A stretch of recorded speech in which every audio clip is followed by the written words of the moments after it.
جس کو میری بک بک نہیں سننی وہ میوٹ کر لے۔ تے مینو عشق ہو گیا اکھیاں نال قسط نمبر 27 آخری ایپیسوڈ تحریر عزیز شاہ۔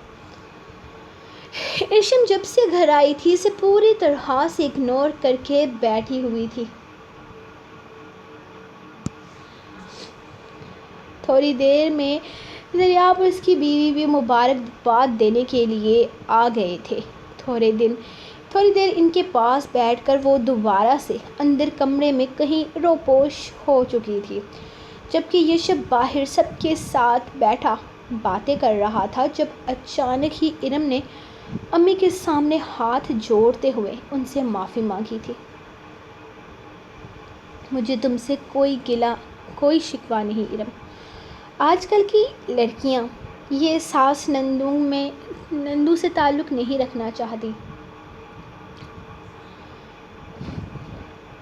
انہیں لگتا ہے کہ وہ ان کے راستے کی دیوار ہوتی ہیں۔ میں سمجھ گئی تھی کہ تم الگ ماحول چاہتی ہو اور اس میں کچھ غلط نہیں ہے۔ اپنے شوہر کے والدین کو جتنا تم سنبھالنا چاہو اتنا سنبھالو۔ یہ کوئی زور زبردستی والا کام تو نہیں ہوتا نا؟ تم نہیں کر سکتی، تم نے ختم کر دیا، اس میں کچھ غلط نہیں ہے بیٹا۔ اور سچ کہوں تو مجھے زریاب کی بیوی سے بھی کوئی گلہ نہیں ہے۔ اللہ پاک اس کے لیے بھی آسانی کرے۔ اس کے ساتھ جو فراڈ ہوا اس کا سن کر مجھے دکھ ہوا۔ اللہ پاک میرے بچوں کو کامیاب کرے۔ اللہ پاک میرے بچوں کو ہنستا بستا رکھے۔ اور جہاں بھی ہوں ہمیں تم لوگوں سے کوئی گلہ نہیں۔ مجھے بس اپنے یشب پر فخر ہے اور اس پر فخر کرنے کا میں حق رکھتی ہوں۔ امی پیار سے ان لوگوں کو دیکھتے ہوئے بول رہی تھی، جبکہ زریاب سر جھکائے ان کی باتیں سن رہا تھا۔ پچھتاوے انسان کو کہاں سے کہاں لے آتے ہیں۔ جس کامیابی کے لیے وہ گھر چھوڑ کر گیا تھا، آج وہی کامیابی فراڈ کی صورت میں اس کا سب کچھ چھین کر لے گئی تھی۔ یشب سب کچھ جاننے کے باوجود بھی گلے شکوے نہیں کر رہا تھا، اور وہ لوگ یہ جان کر کہ یشب سب کچھ پہلے دن سے جانتا ہے ان سے نظریں نہیں ملا پا رہے تھے۔ وہ لوگ زیادہ دیر رکے نہیں تھے، تھوڑی دیر مزید رک کر وہاں سے جا چکے تھے جب وارث نے اس کے ساتھ ایک مشورہ کرنے کے لیے اسے اوپر بلایا اور اس کی بات سن کر وہ مسکرا دیا تھا۔ میری بچی، میری جان، تم گھر واپس آ گئی۔ تم اندازہ نہیں لگا سکتی مجھے کتنی زیادہ خوشی ہو رہی ہے۔ امی بے حد خوش تھی، جبکہ ان کے پیار پر مسکرا کر ان کے پاس آتے ہوئے ارشم ان کے سینے سے لگی تھی، جب اچانک ہی اس کے بیٹے نے رونا شروع کر دیا۔ ارے میرا شہزادہ رونے لگ گیا۔ میں اپنے بھتیجے کے ساتھ کھیلوں گی، میں اپنے بھتیجے سے پیار کروں گی، میرا سونا شہزادہ، میرا گڈا۔ فریال بھاگ کر اس کے پاس آتے ہوئے اسے اٹھا کر اس کے ساتھ کھیلنے لگی تھی۔ جب وارث بھی اس کے ساتھ ساتھ چلتے ہوئے بچے کے ساتھ کھیلنے میں مصروف ہو گیا۔ مجھے بھی دو نا فریال، نہیں آپ گرا دو گے۔ وہ دونوں آپس میں مصروف تھے جب اچانک کمرے میں یشب داخل ہوا۔ تم لوگوں کو کوئی کام نہیں ہے؟ اپنے گھر جاؤ نا، آج کیا یہیں رہنے کا ارادہ ہے؟ 8:30 بج رہے ہیں، اس نے وارث اور فریال کو دیکھتے ہوئے کہا تھا۔ تجھے کیا مسئلہ ہے؟ میں اپنے سسرال میں ہوں، وارث نے اسے گھور کر جواب دیا۔ سسرال نہ ہو گیا، بس اڈا ہو گیا، جب دل چاہا منہ اٹھا کے آ گئے۔ چلو میرا بیٹا دو مجھے، نکلو یہاں سے۔ اس نے آگے بڑھتے ہوئے وارث کی گود سے اپنے بیٹے کو اٹھانا چاہا تھا۔ امی دیکھیے نا بھائی کو، کیسے ہمیں نکل جانے کے لیے کہہ رہے ہیں۔ ہم کہیں نہیں جائیں گے، ساری رات اپنے بھتیجے کے ساتھ گزاریں گے۔ فریال نے پلٹ کر اپنی ماں کو دیکھا تھا، جو ان کی باتوں پر مسکرا رہی تھی۔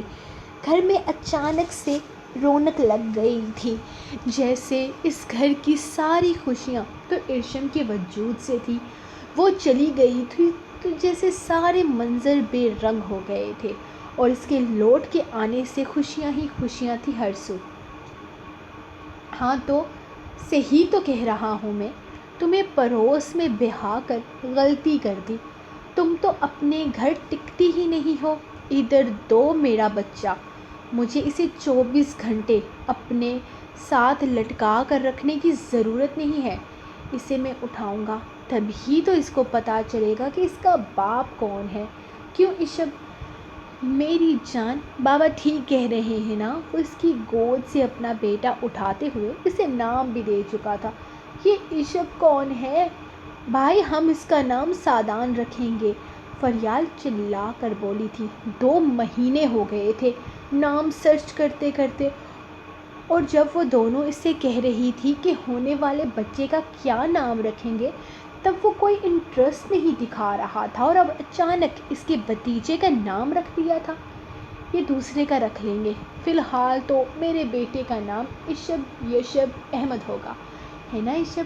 بابا کا نام پیارا ہے نا؟ وہ اس کے گال چومتے ہوئے ارشن کے پاس آ کر بیٹھا تو وہ اگلے ہی لمحے جگہ چھوڑ کر کمرے سے نکل گئی تھی۔ اللہ اللہ، اتنی ناراضگی، اتنا غصہ! بھابھی تو تجھے منہ ہی نہیں لگا رہی۔ وارث ہنستے ہوئے بولا تو وہ بھی کھل کر مسکرا دیا۔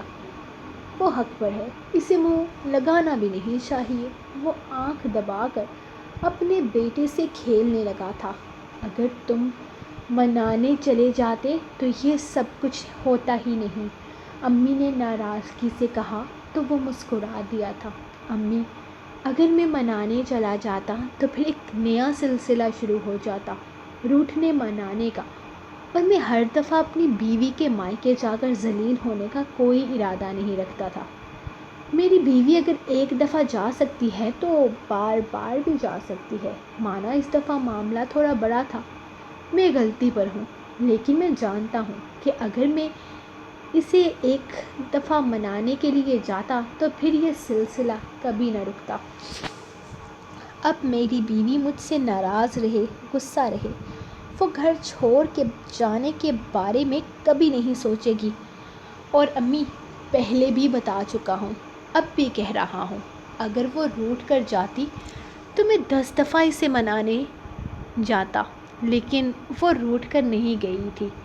وہ اس لیے گئی تھی کیونکہ وہ مجھ پر اعتبار نہیں کرتی۔ میں جانتا ہوں وہ جذباتی کیفیت میں تھی، لیکن جذبات میں اس کے نزدیک طلاق لفظ اتنا معمولی تھا کہ اس نے بنا سوچے سمجھے اس لفظ کا استعمال کیا، حالانکہ وہ جانتی ہے یہ اللہ کا سب سے ناپسندیدہ کام ہے۔ میں بس یہ جاننا چاہتا ہوں کہ اتنے چھوٹے سے معاملے میں وہ طلاق کو بیچ میں کس طرح سے لا سکتی ہے۔ ذرا سی لڑائی پر وہ طلاق جیسے لفظ کا استعمال کرے گی تو زندگی کیسے کٹے گی؟ امی، میں اسے سمجھانا چاہتا تھا کہ طلاق کوئی معمولی لفظ نہیں ہے۔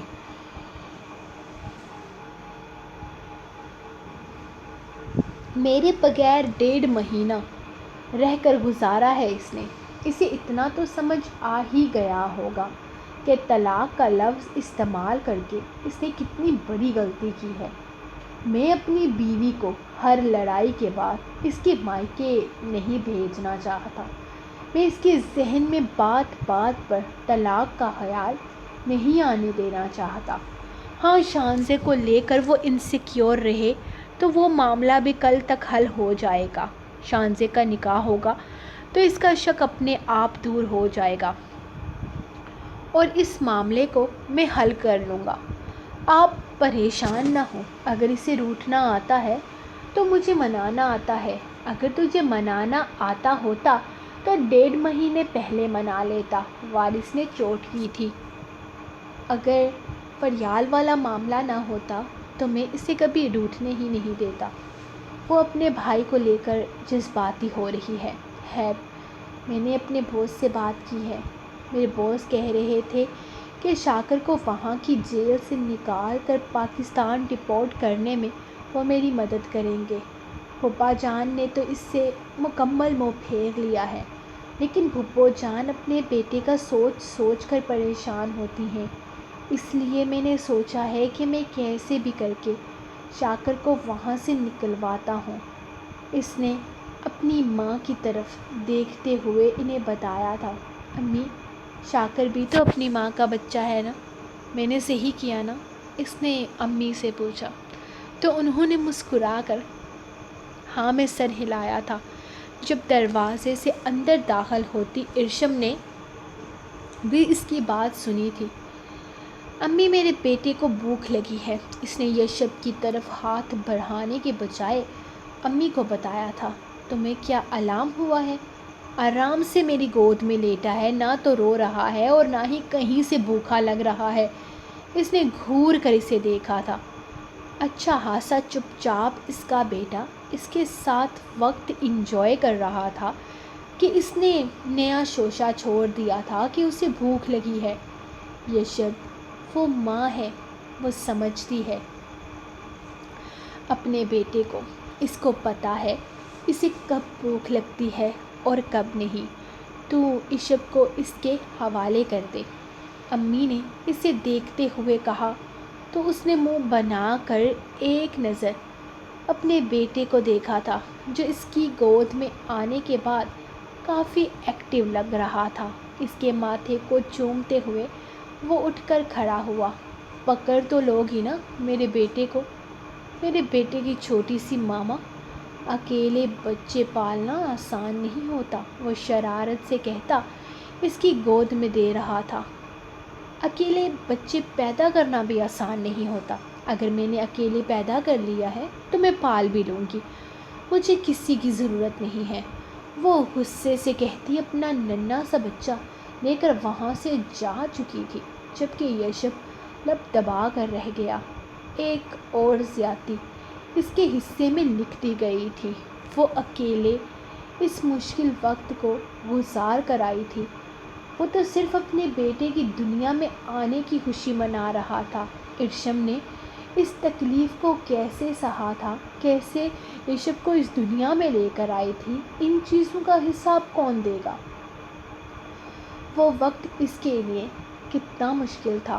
اس نے تو تسلی کے 2 بول تک نہ بولے تھے۔ یشب احمد، صرف وقت پر چیک اپ کروانے سے یا اس کی ضروریات پوری کرنے سے تم ایک اچھے باپ اور شوہر نہیں بن جاؤ گے۔ تمہیں یشب کا باپ بننے کے لیے اس کی ماں کی تکلیف کو سمجھنا ہوگا۔ چلو جی، کاکا تو گیا، ہم بھی چلتے ہیں، اب یہاں رکنے کا دل نہیں کر رہا۔ وارث منہ بناتے ہوئے بولا۔ کاکے کا ابا یہیں پر ہے۔ اس نے گھور کر وارث کو دیکھا۔ کاکے کے ابے کا اچار نہیں ڈالنا، ہم تو کاکے کے پاس آئے تھے، اگر کاکا نہیں تو ہمیں کچھ بھی نہیں چاہیے۔ چلو ڈارلنگ، گھر چلتے ہیں، کل آئیں گے واپس۔ وہ بولا تو فریال اگلے ہی لمحے اٹھ کر کھڑی ہو گئی تھی، جیسے اسی کے اشارے کی منتظر تھی۔ ہاں چلیں، کاکا تو گیا، اب میں بھی گھر پر اکیلی ہوں گی، اتنی دیر ہو گئی۔ اگر وہ کچھ کہتی نہیں ہے تو اس کا یہ مطلب نہیں ہے کہ آدھی آدھی رات تک لوڑیاں کرتے رہیں۔ آپ کو نہ صحیح لیکن مجھے میری ساس کا احساس ہے۔ وہ کہہ کر دروازے سے باہر نکلی تو وارث کندھے اچکا کر اس کے پیچھے ہی انہیں خدا حافظ کہتے ہوئے نکلا تھا۔ ہاں یشب، زریاب کے ساتھ تو بہت برا ہوا۔ اب زریاب نے کیا سوچا ہے؟ امی پریشانی سے پوچھنے لگی تھی۔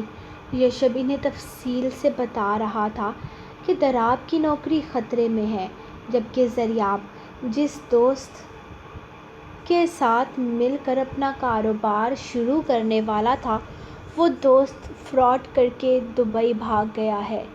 زریاب نے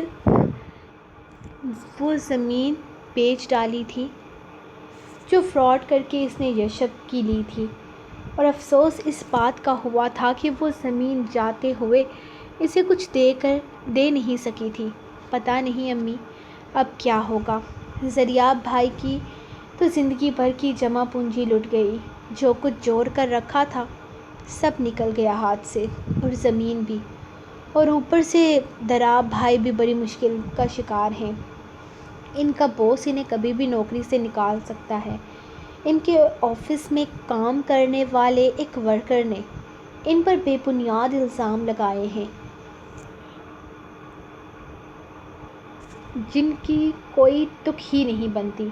وہ باس کے سامنے ضراب بھائی کو ایک فراڈ قسم کا انسان ثابت کر رہا ہے۔ وہ تفصیل بتا رہا تھا جبکہ امی پریشانی سے سن رہی تھیں۔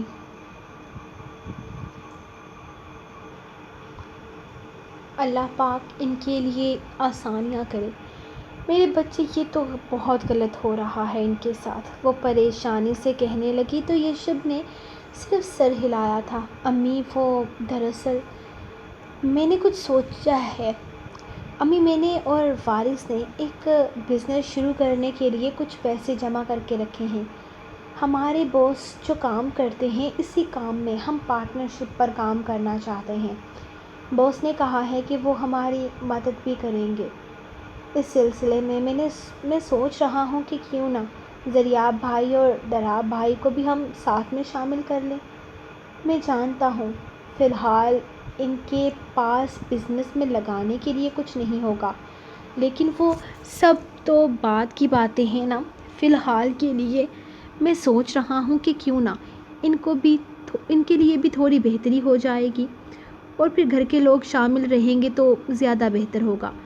وہ انہیں دیکھتے ہوئے بولا تو امی حیرت سے اسے دیکھنے لگی۔ یشب، نئی کہانیاں شروع کرنے سے پہلے پرانی کہانیاں ذہن میں رکھنی چاہیے۔ تم جانتے ہو ان دونوں نے تمہارے ساتھ کیا کیا ہے۔ جس زمین کی کوئی ویلیو نہیں، اس زمین کو تمہارے نام کر دیا، اور جن جگہوں کی اہمیت تھی جو فائدہ مند ثابت ہو سکتی تھی ان لوگوں نے اپنے نام لکھوا لی۔ یہاں تک کہ بہنوں کا حصہ بھی اسی سے نکلتا ہے۔ وہ لوگ تمہارے ساتھ پہلے بھی بہت فراڈ کر چکے ہیں، تم دوبارہ ان پر یقین کرو گے؟ میں جانتی ہوں وہ میرے بچے ہیں، میرے لیے بہت عزیز ہیں، لیکن تم پہلے بھی ان کے ہاتھوں فریب کھا چکے ہو۔ امی، یہ ساری باتیں اس وقت ٹھیک نہیں ہیں۔ اس معاملے میں وہ میرے ساتھ کوئی فراڈ نہیں کر سکتے، کیونکہ اس بزنس میں جتنا بھی پیسہ لگے گا وہ میرا اور وارث کا ہوگا۔ بھائی تو صرف ہیلپر کے طور پر ہمارے ساتھ ہوں گے، اور پھر آگے جب ہم آہستہ آہستہ اپنی ایک پہچان بنا لیں گے۔ آپ صحیح کہتی ہیں کہ پہلے سے دھوکہ کھانے کے بعد پھر سے یقین کرنا مشکل ہو جاتا ہے، لیکن ضروری نہیں کہ ہر دفعہ دھوکہ ہی نصیب میں لکھا ہو۔ امی، وہ میرے بھائی ہیں، میں انہیں اس طرح کھجل ہوتے نہیں دیکھ سکتا۔ وہ بیوی بچوں والے ہیں۔ ضراب بھائی اب بہت بدل چکے ہیں، اور ضریاب بھائی سے کیا شکوہ، وہ تو ہمیشہ سے ہی ایسے تھے نا۔ اور جس وقت کی بات ہم کر رہے ہیں وہ ہمارے بھائیوں نے ہمارا ساتھ نہیں دیا، تو امی شاید وہ وقت ہی کچھ ایسا تھا۔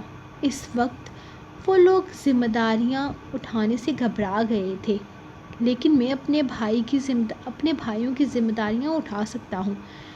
ایک دفعہ موقع تو دے کر دیکھتے ہیں، انہیں ہو سکتا ہے کہ سب کچھ بہتر ہو۔ چلے، میں چلتا ہوں، بہت دیر ہو گئی ہے، نیند بھی آ رہی ہے، اور اوپر سے آپ کی بہو بھی منہ نہیں لگا رہی۔ وہ ان کی دوائیاں نکالتے ہوئے بولا تو امی کھل کر ہنسی تھی۔ میری بہو کو منا لو یشب، اب اسے روٹھنے مت دینا۔ اپنا غصہ، ناراضگی ہر طرف ایک سائیڈ پر رکھو، ہر چیز ایک سائیڈ پر رکھو۔ وہ اٹھا کر تمہارے سر پر کوئی بھاری چیز بھی مار دے تو بھی آگے سے کچھ کہنے کا حق نہیں رکھتے تم۔ وہ خود لوٹ کر آئی ہے۔ ارے امی، مناؤں گا نا، اب تو منانا پڑے گا، اب تو 1000 دفعہ روٹھے گی تو بھی مناؤں گا۔ اگر وہ اتنا جھک سکتی ہے تو میں اس کی خاطر زمین پر لیٹ کر بھی معافی مانگ لوں گا۔ آپ فکر نہ کریں، میں کیسے بھی مناؤں گا، لیکن میں مناؤں گا۔ وہ اٹھ کر کھڑا ہوتا کمرے سے باہر نکل گیا، جبکہ امی اس کے سدا خوش رہنے کی دعائیں مانگتی بیڈ پر لیٹ گئی تھی۔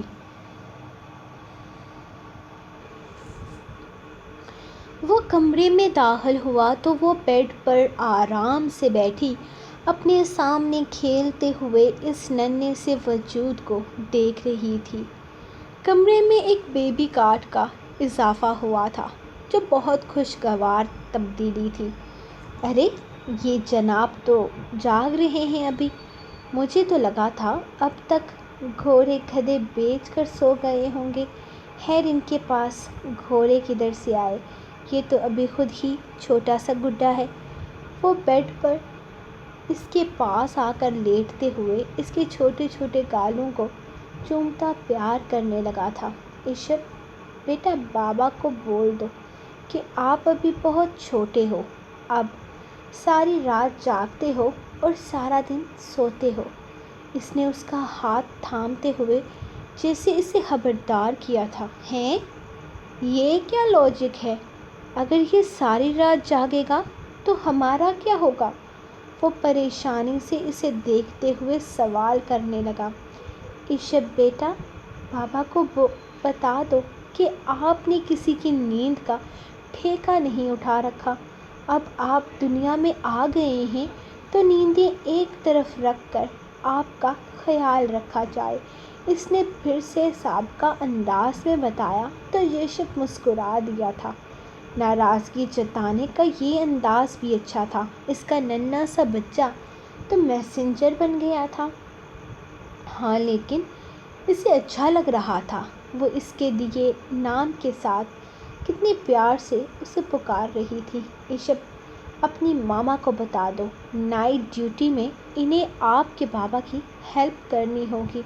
ایشب بیٹا اپنے بابا کو بتا دو کہ ماما آپ کو دنیا میں لا چکی ہیں، اب صرف ماما کا کام آپ کی پیٹ پوجا کروانا ہے، باقی ایشب جانے اور ایشب کے بابا جانے۔ وہ پرسکون انداز میں بولتی بیڈ سے اٹھی تھی۔ ایشب ماما سے پوچھو میں اکیلے کیسے کروں گا، مجھے بچے پالنے نہیں آتے، میں نے تو کبھی کسی کے بچے کو زیادہ دیر تک اپنے پاس بھی نہیں رکھا۔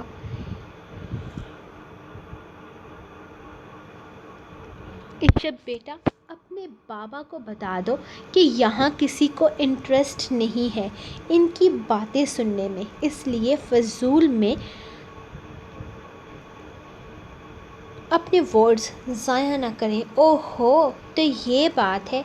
ایشب یار اپنی ماں سے پوچھ کر بتاؤ یہ ناراضگی کتنے دن تک چلے گی؟ وہ مسکرا کر اس کی اداؤں پر دل تھامتے ہوئے بولا۔ ایشب اپنے بابا کو بتا دو آپ کی ماما کا کسی سے کوئی تعلق نہیں تو ناراضگی کی کیا تک بنتی ہے۔ ایشب اپنی ماں کو بولو پھر سے فضول باتیں نہ کرے، وہ ٹوک گیا تھا۔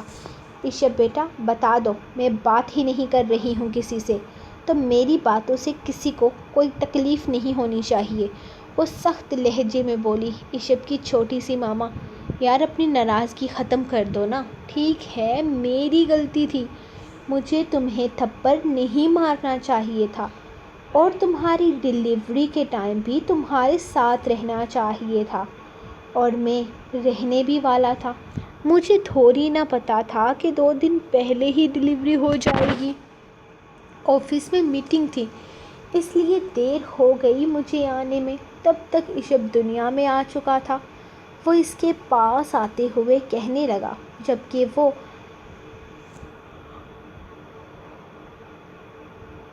اپنا ہاتھ چھڑاتی ایشب کو اٹھا کر اپنی گود میں رکھ چکی تھی۔ ارے واہ، مطلب آپ کو اس تھپڑ کا افسوس ہے؟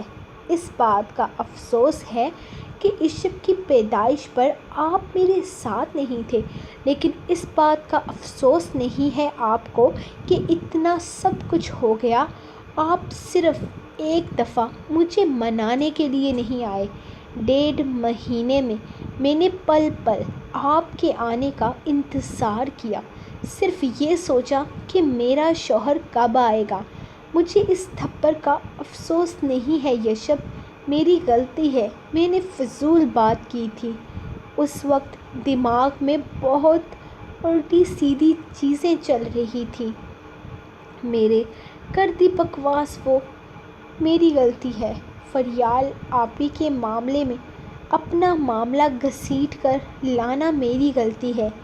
اپنے باپ بھائی کی غلطیوں کو غلطی نہ سمجھنا میری غلطی ہے۔ گھر چھوڑ کر چلے جانا بھی میری غلطی ہے۔ اس معاملے میں ہر جگہ غلط میں ہوں، مانتی ہوں، لیکن آپ میری خاطر چلے چھوڑیں، میری خاطر نہیں، اپنے بچے کی خاطر۔ بس ایک دفعہ مجھے لینے نہیں آ سکتے تھے، میرا مان نہیں بڑھا سکتے تھے، میری عزت نہیں رکھ سکتے تھے۔ مجھے کسی بات کا افسوس نہیں ہے یشب، افسوس مجھے اس بات کا ہے کہ میرے شوہر کی زندگی میں میری کوئی اہمیت ہی نہیں ہے۔ ڈیلیوری کا وقت میں نے اکیلے گزار لیا، جیسے بھی گزر گیا وہ وقت، لیکن ڈیلیوری کے بعد ایک دفعہ، صرف ایک دفعہ آپ مجھے دیکھنے کے لیے مجھ سے ملنے نہیں آ سکتے تھے؟ اتنی غیر ضروری ہوں میں آپ کے لیے۔ میں موت کے منہ میں جا کر آپ کے بیٹے کو جنم دے رہی تھی اور آپ نے ایک دفعہ جھانک کر میرا حال تک نہیں دیکھا۔ ٹھیک ہے، میری ڈیلیوری نارمل ہوئی تھی، لیکن اس کا یہ مطلب نہیں ہے کہ میں نے کوئی تکلیف نہیں سہی۔ ہر معاملے میں غلط میں ہوں، بچکانہ دماغ استعمال کیا ہے، جذباتی ہو گئی تھی۔ سب سمجھ میں آ رہا ہے، میرے جذبات کا ہر جگہ عمل دخل ہے۔ میری بچکانہ سوچ کی وجہ سے میں اکثر غلطیاں کر دیتی ہوں، لیکن آپ تو سمجھدار ہیں، عقل شعور رکھتے ہیں۔ کیا صرف ایک دفعہ آپ میرے لیے نہیں آ سکتے تھے؟ وہ اسے دیکھتے ہوئے بولے جا رہی تھی، اس کی آنکھوں سے آنسو بہہ رہے تھے۔ یقیناً وہ تکلیف میں تھی، اسے دکھ تھا کہ وہ اسے لینے نہیں گیا تھا۔ وہ آرام سے یشب پر سے اپنا دوپٹہ ہٹاتی اپنے سوئے ہوئے بیٹے کو دیکھ رہی تھی اور پھر اٹھ کر اسے بیبی کاٹ میں لیٹانے لگی۔ میں نے تمہیں کہا تھا، تم اپنی مرضی سے جا رہی ہو، اپنی مرضی سے لوٹو گی۔ میں نے تمہیں گھر سے نہیں نکالا تھا ارشم، تم خود اپنی مرضی سے گئی تھی۔ میں اپنے لفظوں سے کیسے پھر جاتا؟ تمہیں لینے آ کر تمہاری بچکانہ ضد کو ہوا نہیں دے سکتا تھا۔ مجھے تمہارے ساتھ زندگی گزارنی ہے، تمہاری بچکانہ حرکتوں کے ساتھ سب کچھ ہینڈل کرنا ہے۔ تمہیں لگتا ہے تم میری ہر غلطی معاف کر سکتی ہو، صرف اور صرف یہ معاف نہیں کر سکتی کہ میں تمہیں لینے کے لیے نہیں آیا، اور میں خود کو بے بسی کی انتہا پر محسوس کر رہا ہوں کہ تمہاری ڈیلیوری کے ٹائم پہ میں تمہارے ساتھ نہیں تھا۔ میرے لیے وہ وقت اہمیت رکھتا ہے، میں وہاں خود کو غلط محسوس کرتا ہوں۔ میں نے تمہیں تھپڑ مارا، تمہیں جانے دیا، میں وہاں خود کو غلط محسوس کرتا ہوں، لیکن جہاں تم مجھے غلط ثابت کرنا چاہتی ہو وہاں میں غلط نہیں ہوں۔ اگر میں تمہیں لینے آ جاتا تو کیا ہو جاتا؟ تمہاری انا کو تسکین مل جاتی، تمہیں پتہ چل جاتا کہ تم میرے لیے کتنی خاص ہو، یا پھر تم سب کو یہ دکھانے میں کامیاب ہو جاتی کہ تم اپنے شوہر کو جھکانے میں کامیاب ہو گئی ہو۔ لیکن میرے لیے یہ باتیں اہمیت نہیں رکھتی، مجھے جھکنے میں مسئلہ نہیں ہے۔ تم روٹھو، میں تمہیں مناؤں گا، تم 10 دفعہ گھر چھوڑ کر جاؤ، میں 10 دفعہ تمہارے پیچھے آؤں گا، لیکن تم روٹھ کر نہیں گئی تھی، تم تعلق توڑ کر گئی تھی۔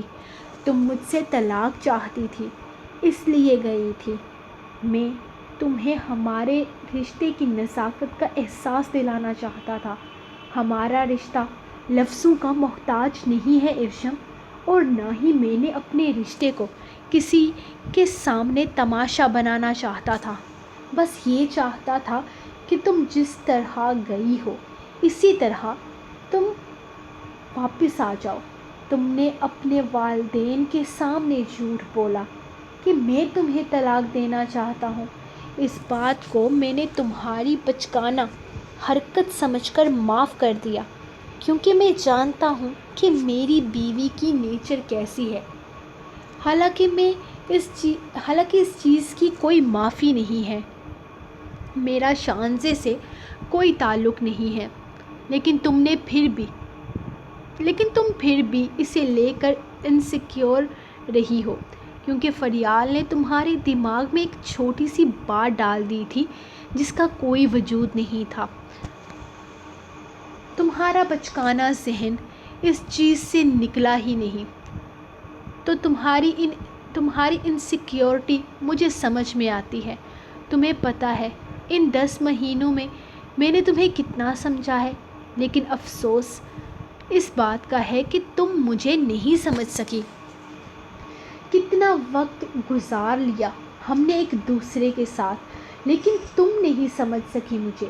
تم ناراض رہو، تمہارا حق بنتا ہے، میں تمہیں مناؤں گا۔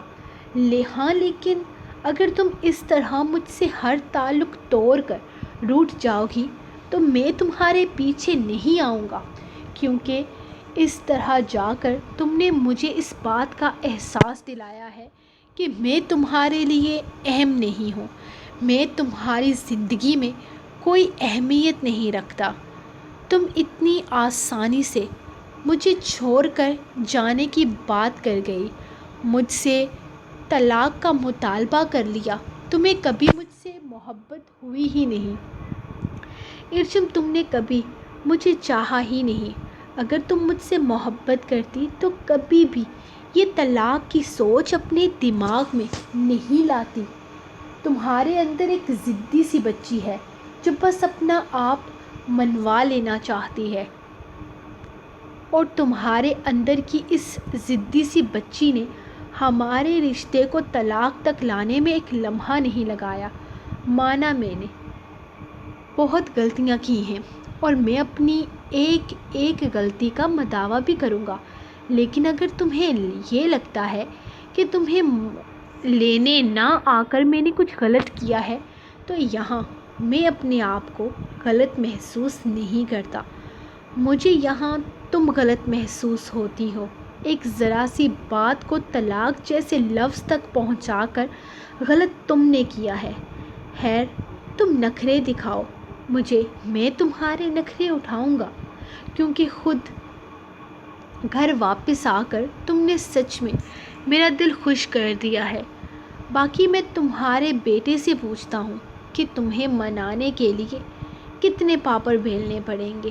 وہ مسکرا کر اس کے آنسو صاف کرتا اس کے ماتھے پہ اپنے لب رکھتے ہوئے عشب کے بیبی کاٹ تک آیا تھا۔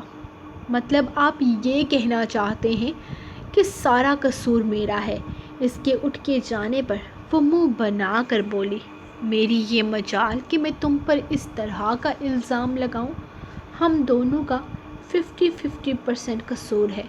وہ جیسے بات ختم کر دینے کا تھا، تو 50% قصور ہے تو آپ کو مجھے سوری بولنا چاہیے نا۔ وہ جیسے کسی بھی حال میں اس سے معافی منگوانا چاہتی تھی۔ یشب کھل کر ہنسا، تم کہہ دو تو پیر پکڑ کر معافی مانگوں؟ میں تو اپنی ہر غلطی مانتا ہوں، کوئی ضرورت نہیں ہے معافی مانگنے کی۔ آپ مجھ سے پیار کرتے ہی نہیں ہیں۔ یشب کے اتنے ٹھنڈے ری ایکشن پر وہ بیڈ پر بیٹھ کر دھواں دھار رونا شروع کر چکی تھی۔ ارشم، تم رو کیوں رہی ہو یار؟ بول تو رہا ہوں کہ معافی مانگنے کو تیار ہوں۔ اچھا چلو ٹھیک ہے یار، 70% غلطی میری، 30% تمہاری۔ وہ اس کے پاس آ کر بیٹھتا اس سے کہنے لگا تھا، اچھا ٹھیک ہے، تمہاری کوئی غلطی نہیں ہے، ساری غلطی میری ہے، مجھے معاف کر دو، آئندہ ایسا کبھی نہیں ہوگا۔ اب وہ بولا تو وہ اور زیادہ رونے لگی تھی، جبکہ اس کی رونے کی وجہ اب اسے سمجھ نہیں آ رہی تھی۔ بس کر دو، کیوں رو رہی ہو؟ ساری غلطی میری ہے، میں ایکسیپٹ کر رہا ہوں نا، سب کچھ میں نے کیا ہے، تمہارا کوئی قصور نہیں، تم بالکل بے قصور ہو، اب اس طرح سے کیوں رو رہی ہو تم؟ مجھے نہیں پتا، مجھے نہیں راضی ہونا آپ سے، سمجھے آپ؟ سارا قصور آپ کا ہے، مجھے نہیں ماننا، سو جائیں ادھر منہ کر کے، وہ غصے سے کہتی دوسری طرف کروٹ پھیر کر سونے لگی، جبکہ اس کے انداز پر وہ مسکرا کر بیڈ پر لیٹتے ہوئے آنکھیں بند کر گیا تھا۔ جب تھوڑی ہی دیر گزری تھی کہ اسے ایک دفعہ پھر سے سوں سوں کی آواز سنائی دی، وہ اٹھ کر بیٹھ گیا تھا۔ وہ کتنی ہی دیر اس کے سسکتے وجود کو دیکھتا رہا، اور اس طرح سے کیوں رو رہی تھی اسے سمجھ نہیں آیا۔ وہ معافی مانگنے کو تیار تھا، ہر غلطی خود پر لینے کو تیار تھا، لیکن پھر بھی وہ روئے جا رہی تھی۔ تھک ہار کر بیڈ کرون سے ٹیک لگاتے ہوئے اس نے ایک دفعہ پھر سے بولنا شروع کیا تھا۔ ہاں، میں نے فیصلہ کر لیا تھا کہ میں شانزے سے شادی کروں گا۔ مجھے لگتا تھا وہ میرے لیے پرفیکٹ ہے، میری ہر پرابلم کو سمجھے گی، لیکن وارث ہے نا، اس کو لگتا تھا کہ کہیں نہ کہیں کچھ گڑبڑ ہے۔ شانزے ویسی نہیں ہے جیسی وہ سب کے سامنے لگتی ہے، اور میں اس کی باتوں کو ہمیشہ ٹال جاتا تھا۔ شاید اس لیے کیونکہ وہ مجھے پرفیکٹ لگتی تھی۔ 2.5 سال پہلے اس نے پورے آفس کے سامنے مجھے پرپوز کیا تھا۔ وہ مجھ سے شادی کرنا چاہتی تھی، محبت کی دعوے دار تھی، ایک لڑکی جو تقریباً 200 سے زائد لوگوں کے سامنے آپ سے محبت کا اظہار کرے، آپ اسے ذلیل نہیں کر سکتے۔ اس وقت میں نے شانزے سے کہا کہ مجھ پر بہت ذمہ داریاں ہیں، میں اتنی جلدی خود شادی کے بارے میں نہیں سوچ سکتا، فی الحال میرے لیے یہ ممکن نہیں ہوگا۔ اس نے کہا، میں انتظار کروں گی۔ دیکھتے ہی دیکھتے 2.5 سال گزر گئے۔ میں جانتا تھا وہ ویسی نہیں ہے جیسی دکھتی ہے، کچھ بہت الگ ہے اس کی پرسنالٹی میں۔ آخر اس کے گھر رشتہ آ گیا۔ اس کی شادی فکس ہونے والی تھی۔ اس دن وہ بہت زیادہ رو رہی تھی۔ اس نے روتے ہوئے مجھے فون کر کے یہ بات بتائی تو میں نے فوراً سے یہ فیصلہ کیا کہ ایک ایسی لڑکی جو میرے پیار میں تڑپ رہی ہے، میری محبت میں رو رہی ہے، مجھے اسے اور امتحان میں نہیں ڈالنا چاہیے۔ میں نے اچانک فیصلہ کر لیا کہ میں اس سے شادی کروں گا، اور جا کر امی کو بتا دیا، اور یہ بھی کہہ دیا کہ میں ابھی اس کا رشتہ لے کر جانا چاہتا ہوں۔ دماغ میں یہ سوچ تھی کہ اس کا جو رشتہ آ رہا ہے، اس سے پہلے میں اپنا اور اس کا تعلق مضبوط کر لوں گا، اسے اپنے نام کی انگوٹھی پہناؤں گا۔ لیکن اسی دن پھوپھا جان تمہیں لے کر آ گئے۔ میں نے فیصلہ کر لیا تھا کہ میں اس طرح کی بلیک میلنگ میں نہیں آؤں گا جس میں ابا آئے تھے۔ میں نے فیصلہ کر لیا تھا کہ چاہے کچھ بھی کیوں نہ ہو جائے، میں پھوپھا جان کی اس طرح کی کوئی بات نہیں مانوں گا، میں شرطوں پر رشتہ نہیں بناؤں گا۔ لیکن اس دن پھوپھا جان کی طبیعت ٹھیک نہیں تھی، وہ بہت بیمار لگ رہے تھے، اور پھر میری نظر تم پر گئی، تمہاری آنکھوں پر۔ اس دن تم رو رہی تھی، اور مجھے لگا جیسے میرا دل بند ہو جائے گا۔ آج تک کوئی اتنا اچھا نہیں لگا تھا، بلکہ تم بھی اتنی اچھی نہیں لگتی تھی مجھے۔ بس تمہاری آنکھیں، تمہاری ان آنکھوں میں میرا دل ڈوب گیا تھا۔ پاگل لڑکی، تمہیں کیا لگتا ہے کسی کی بلیک میلنگ کا شکار ہو کر میں شادی کروں گا؟ تمہارے ابا کی حالت دیکھ کر یہ فیصلہ نہیں کیا تھا۔ دماغ لڑکی، تمہاری آنکھیں دیکھ کر تم سے عشق کر بیٹھا تھا، بلکہ تم سے بھی نہیں۔ میرے جذبات اس دن صرف تمہاری آنکھوں کے لیے تھے۔ مجھے دنیا کی کوئی چیز نظر نہیں آ رہی تھی سوائے تمہاری آنکھوں کے۔ وہ ایک جھٹکے میں اسے کھینچ کر بٹھاتا اپنے قریب کر گیا تھا۔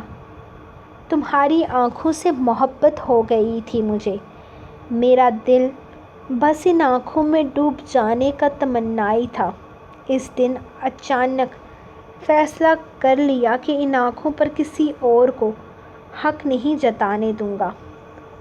شانزے، اس سے کوئی دھواں دھار عشق نہیں تھا مجھے جو تمہاری آنکھوں سے ہوا۔ سچ کہوں تو تمہارا بازو توڑ کر اتنا گلٹ فیل نہیں ہوا تھا جتنا اس دن تمہاری آنکھوں میں آنسو لا کر ہوا۔ وہ مسکراہٹ دبا کر بولا تو ارشم نے اسے گھور کر دیکھا۔ اسے یاد تھا کہ اس کی وجہ سے اس کا بازو ٹوٹا تھا۔ تمہیں پتہ ہے، اس چیز کو میں نے کبھی کسی سے شیئر نہیں کیا، لیکن مجھے ایک ہفتے تک ٹھیک سے نیند نہیں آئی تھی۔ میری نیت بچپن سے ہی تم پر تھوڑی تھوڑی خراب تھی۔ اوہ سوری، میرے نہیں تمہارے بچپن سے۔ خیر، تمہارا تو اب بھی بچپن ہی چل رہا ہے میرے کاکے کی چھوٹی سی اماں۔ اور ایک اور بات بتاؤں، میں اتنا عقل کا اندھا نہیں ہوں کہ خاندان کی سب سے خوبصورت لڑکی سے شادی کر کے شانزے جیسی میک اپ کی دکان پر عاشق ہوا پڑا رہوں گا۔ اس کے چہرے کو دیکھتے ہوئے وہ بولا تو اچانک خوشی کے کئی رنگ اس کے چہرے پر چمکے تھے۔ ایک مزے کی بات بتاؤں، وہ پھر سے بولا تو وہ پھر سے ایکسائٹڈ سی ہو کر اس کی طرف دیکھنے لگی۔ آئی لو یو، اس کی تھوڑی کو پکڑتے ہوئے اس کے لبوں کو چوم کر وہ پیچھے ہٹا تو ارشم دونوں آنکھیں کھولے اسے دیکھے جا رہی تھی۔ سچی؟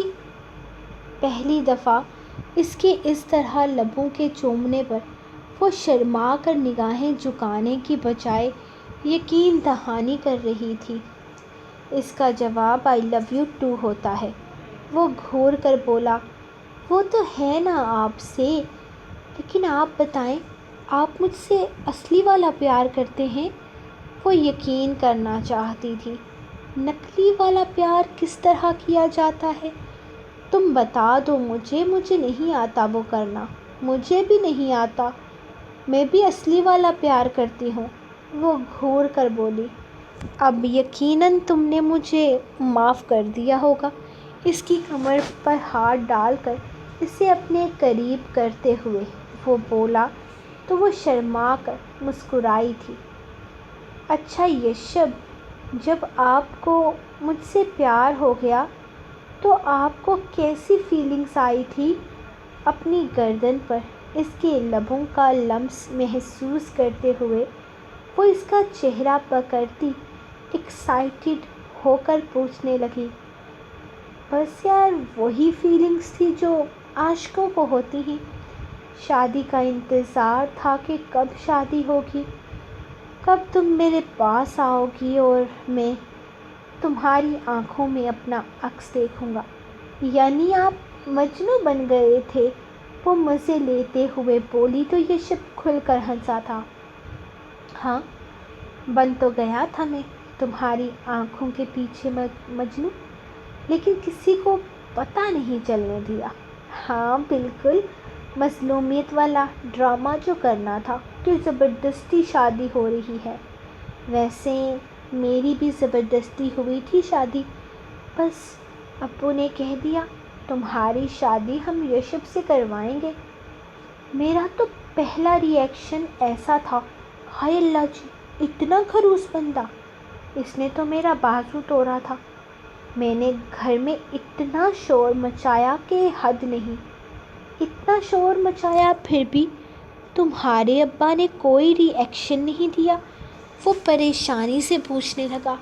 ہاں نا، میں نے کمرے میں شور مچایا تھا، ابا کے سامنے تو بے شرمی ہو جاتی نا۔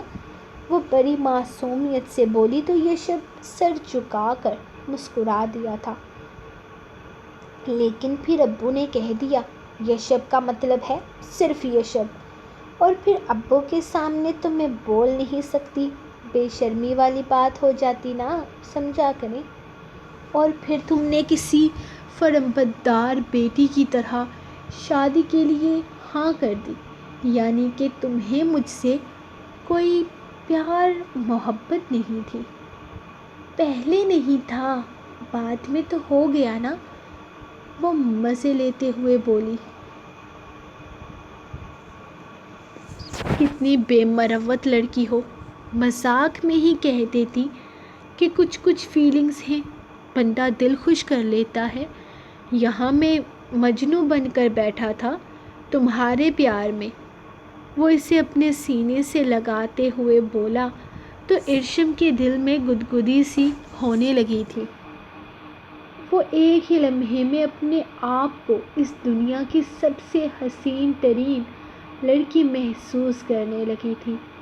یہ احساس ہی کتنا خوبصورت تھا، شاید اس سے بڑھ کر وہ کوئی نہیں سمجھ سکتا تھا۔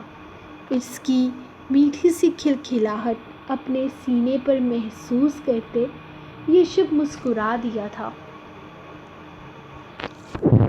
اسے لمحے میں اپنی غلطی کا احساس ہو گیا تھا۔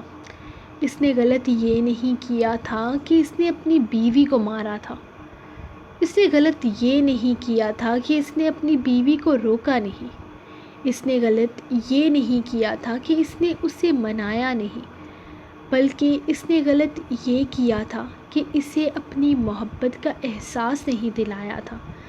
اس نے کبھی ارشم کو بتایا ہی نہیں تھا کہ وہ اس کے لیے کتنی خاص ہے۔ اس نے کبھی لفظوں میں اس کی محبت کو پرویا ہی نہیں تھا۔ عورت اپنے ہر انداز میں مرد کے لیے محبت جتاتی ہے، لیکن مرد کو لفظوں کا سہارا لینا پڑتا ہے۔ وہ کیسے بھول گیا تھا کہ وہ چھوٹی سی لڑکی اس سے اظہار چاہتی ہے۔ اس نے شانزے کی غلط فہمی دور کر دی تھی۔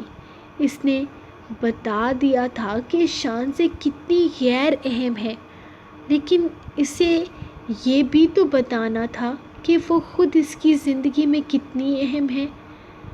ارشم اظہار چاہتی تھی اور یشب نے آج کھل کر اپنے جذبات بیان کر دیے تھے۔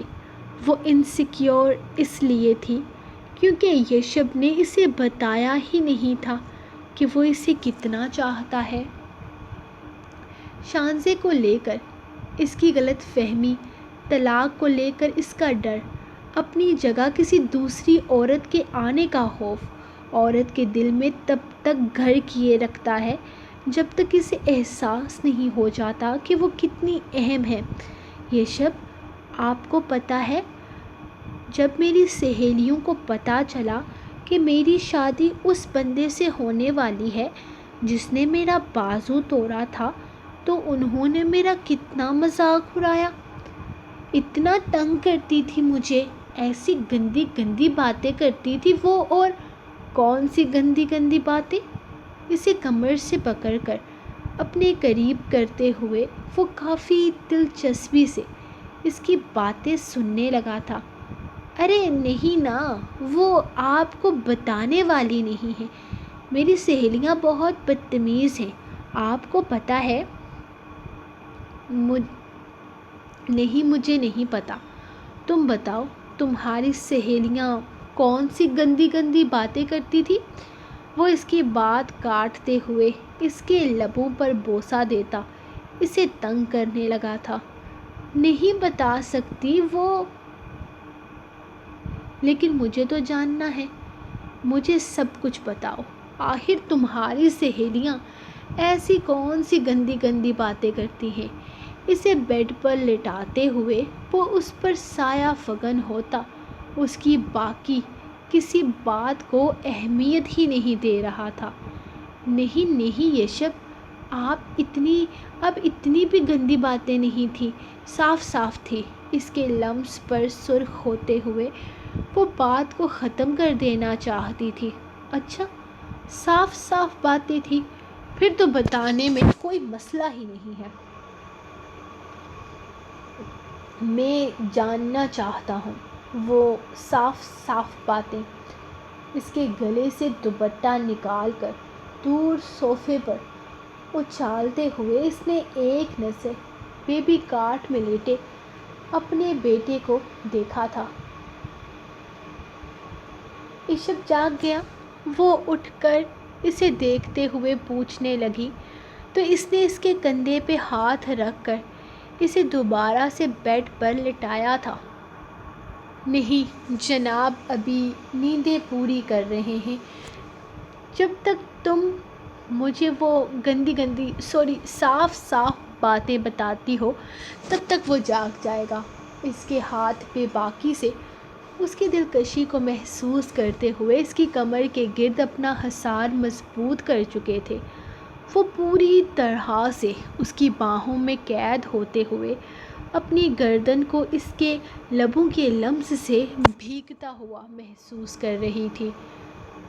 یشب، I'm sorry، پتہ نہیں مجھے کیا ہو گیا تھا، دماغ گھوم گیا تھا۔ میں بہت الٹی سیدھی حرکتیں کرتی ہوں، آپ کو بہت تنگ کرتی ہوں نا۔ ہر چیز کے لیے کان پکڑ کر سوری۔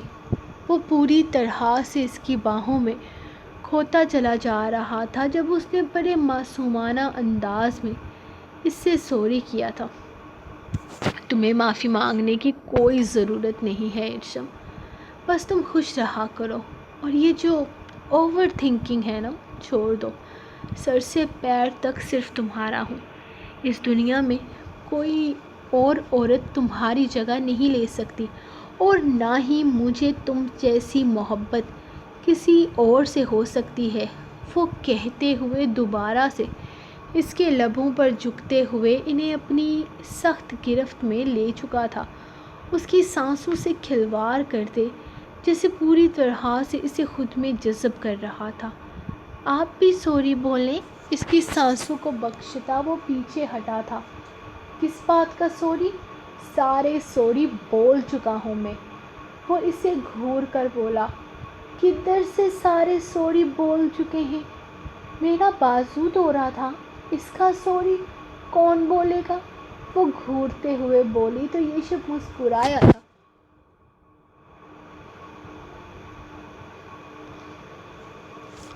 تب تم میری بیوی نہیں تھی۔